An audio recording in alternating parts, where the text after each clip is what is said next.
बच्चों question number 10 है two adjacent sides of a parallelogram are और यहाँ पे दो साइड्स दिए हुए हैं। Find the unit vector to its diagonal, also find its area. तो कैसे सॉल्व करेंगे आइए देखते हैं।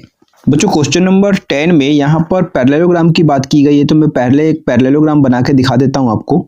तो ये पैरेललोग्राम है बच्चों, और साथ में इसके एडजेसेंट साइड्स की बात की गई। तो इस पॉइंट से हम इधर जाते हैं और साथ में इसी पॉइंट से साइड देखेंगे कौन सा टच हो रहा है, तो ये हो रहा है। तो ये दो एडजेसेंट साइड्स है बच्चों, और यहाँ पर इसके एडजेसेंट साइड दे रखे हैं।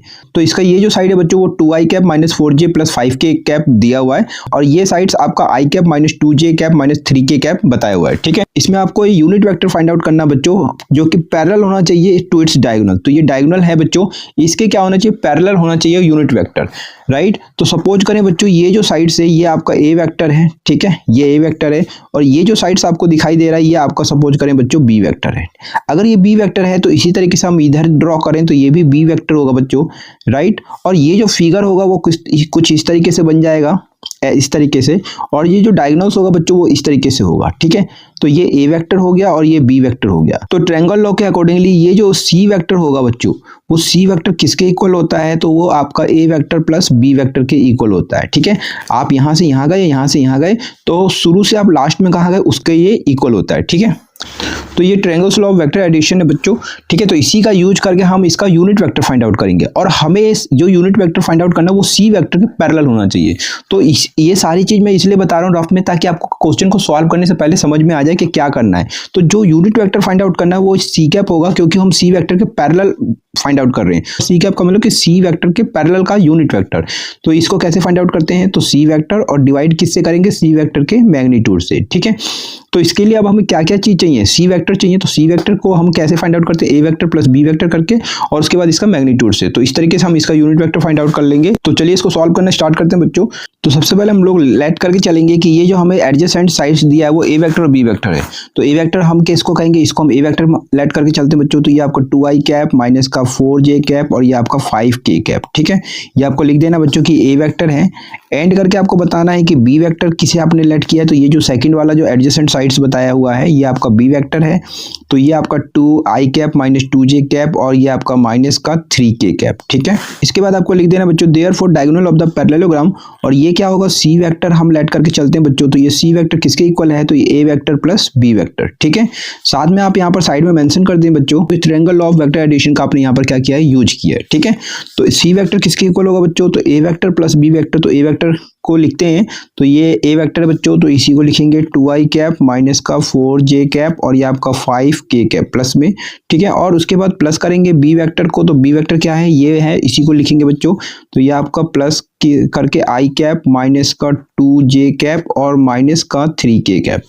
इसके बाद कैसे करेंगे बच्चों, तो ये सी वेक्टर i और i को एक साथ लेके चलेंगे। तो ये आपका 2i कैप, फिर ये i कैप और ये माइनस का 4j कैप और माइनस का 2j कैप, फिर k को ध्यान देते हैं तो ये आपका 5k कैप हो गया बच्चों, और ये आपका माइनस का 3k कैप, माइनस का 3k कैप। इसके बाद सॉल्व करेंगे तो सी वेक्टर किसके इक्वल आएगा, 2i cap plus i cap, ये आपका 3i कैप हो गया, 4j कैप माइनस में 2j कैप, ये आपका माइनस 6j कैप होगा, 5k cap minus 3k cap क्या आएगा, प्लस का 2k कैप हो जाएगा। इसके बाद आप यहाँ पर देखें तो सी वेक्टर का यूनिट वेक्टर को फाइंड आउट करने के लिए आपको सी वेक्टर का क्या चाहिए, मैग्नीट्यूड भी चाहिए। तो मैग्नीट्यूड को फाइंड आउट करेंगे तो देयरफॉर सी वेक्टर का मैग्नीट्यूड फाइंड आउट करें बच्चों, तो कैसे, अंडर रूट, और अंडर रूट करके इसका कंपोनेंट देखें तो i का कंपोनेंट 3, j का कंपोनेंट माइनस 6 और उसका स्क्वायर करते रहें, और k का कंपोनेंट 2 का स्क्वायर करें।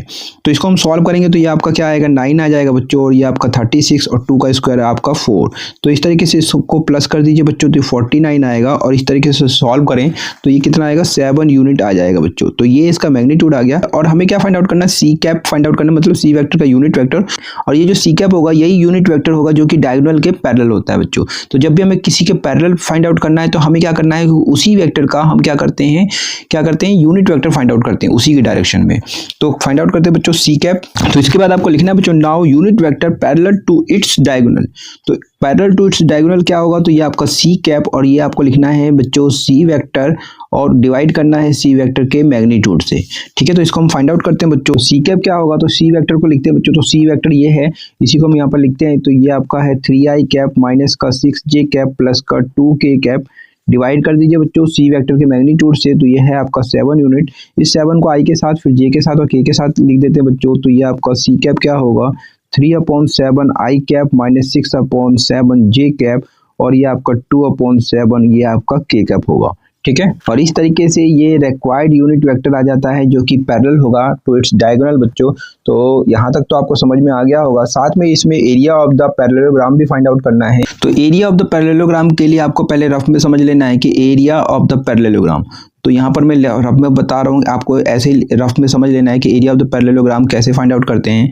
तो एरिया ऑफ द पैरेललोग्राम क्या होता है बच्चों, तो ए वेक्टर और बी वेक्टर जो ये एडजेसेंट साइड है उसका क्या करें, क्रॉस प्रोडक्ट और उसका मैग्नीट्यूड फाइंड आउट करें, एरिया ऑफ द पैरेललोग्राम आ जाएगा। तो चलिए A vector cross B vector को फाइंड आउट करते हैं। तो इसके बाद आपको लिखना है also A vector cross B vector. तो A vector cross B vector के लिए क्या करें बच्चों, तो डिटरमिनेंट मेथड से सॉल्व करते हैं। और मैं यहाँ पर ए वेक्टर आपको बता देता हूँ, ए वेक्टर क्या है और साथ में बी वेक्टर क्या है। तो ये है ए वेक्टर बच्चों और ये है आपका बी वेक्टर। तो हमें क्या करना है, इसका क्रॉस प्रोडक्ट फाइंड आउट करना है। तो लिखेंगे आई कैप, जे कैप और के कैप, और इस सेकंड रो में इसके कंपोनेंट ए वेक्टर के कंपोनेंट लिखेंगे तो 2 -4 और ये आपका 5, ठीक है। और थर्ड रो में बी के कंपोनेंट तो ये 1 -2, तो 1 -2 और ये आपका -3। तो इसको डिटरमिनेंट से एक्सपेंड करने तो आपको आता ही होगा बच्चों। तो क्या करें, तो आई को हाइड करना है, आपको पता है, और देखना है क्या दिखाई दे रहा है। तो -4, 5, -2 और -3, तो यही लिखना है आपको, -4, 5, -2 और ये आपका -3। और साथ में ये बाहर आई कैप, ये जे को करना है तो ये माइनस में होगा, ये प्लस में, ये माइनस में और ये प्लस में, आपको पता होगा। तो माइनस साइन लेना है और जे को हाइड करना है। तो हाइड करें तो क्या दिखाई दे रहा है, 2, 5 और ये 1 -3। तो इसी को लिखना है बच्चों। तो 2, 5, 1 -3 और ये आपका जे कैप प्लस करें बच्चों, और यहाँ पर के कैप को भी देखेंगे तो 2 -4, 1 -2, तो ये क्या लिखेंगे, 2 -4 और ये आपका 1 -2, ठीक है। ये डिटरमिनेंट का साइन और ये बाहर आएगा आपका के कैप। इसको बहुत ध्यान से नोट कर लेना बच्चों, गलत मत करना, ठीक है। अब क्या करें, इसको सॉल्व करें -4 का -3 से, तो ये आपका 12, -2 का 5 से मल्टीप्लाई -10, लेकिन सब्ट्रैक्शन के कारण ये प्लस का 10 होगा बच्चों। ये आपका आई कैप -2 का मल्टीप्लाई -3 से -6, ये आपका -5 होगा बच्चों।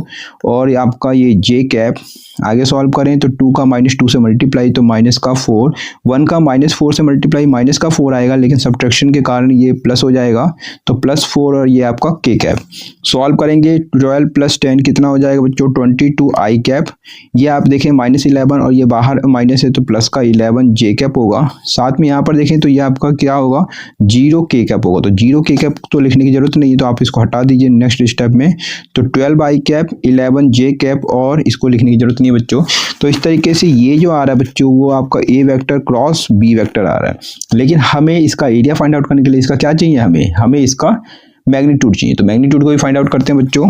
तो देयरफॉर ए वेक्टर क्रॉस करके बी वेक्टर का हम मैग्नीट्यूड फाइंड आउट करें तो क्या होगा, 22 का कर दीजिए स्क्वायर, साथ में 11 का भी कर दीजिए स्क्वायर बच्चों। तो 22 का स्क्वायर आपको पता होना चाहिए 484 होता है, और 11 का स्क्वायर 121 होगा। इसको प्लस करते हैं बच्चों, तो ये आपका क्या आएगा, 605 आएगा। इन दोनों को प्लस कर लीजिए, ठीक है। और 605 का हम क्या करते हैं, फैक्टर करते हैं बच्चों, देखते हैं कि क्या किसी का स्क्वायर बन रहा है। तो हम क्या करें, इसको ये आपका 5 से जाएगा और ये 12 × 5 60 और ये आपका 1, और इसी तरह ये 11 का स्क्वायर होता है तो 11 × 11 और 11 ये। तो यहाँ पर देख लीजिए 11 का स्क्वायर भी बन रहा है बच्चों। तो आपको इसी के आगे क्या लिख देना है, ये इसके नीचे लिख दीजिए 5 × 11 का स्क्वायर। तो इस तरीके से 11 तो अंडर रूट से बाहर चला जाएगा स्क्वायर जिसका भी बनता है, और ये 11 √5 हो जाएगा और ये आपका यूनिट हो जाएगा। ये मैग्नीट्यूड है बच्चों, ठीक है। तो इसके बाद आपको लिखना है बच्चों therefore area of the parallelogram, और एरिया ऑफ द पैरेललोग्राम का मैंने फॉर्मूला बताया था, ए वेक्टर क्रॉस बी वेक्टर का क्या करना है, मैग्नीट्यूड। और ए वेक्टर क्रॉस बी वेक्टर का मैग्नीट्यूड का वैल्यू 11 √5 आया, तो यही आपको यहाँ पे लिख देना और ये स्क्वायर यूनिट में इसका आंसर हो जाएगा बच्चों।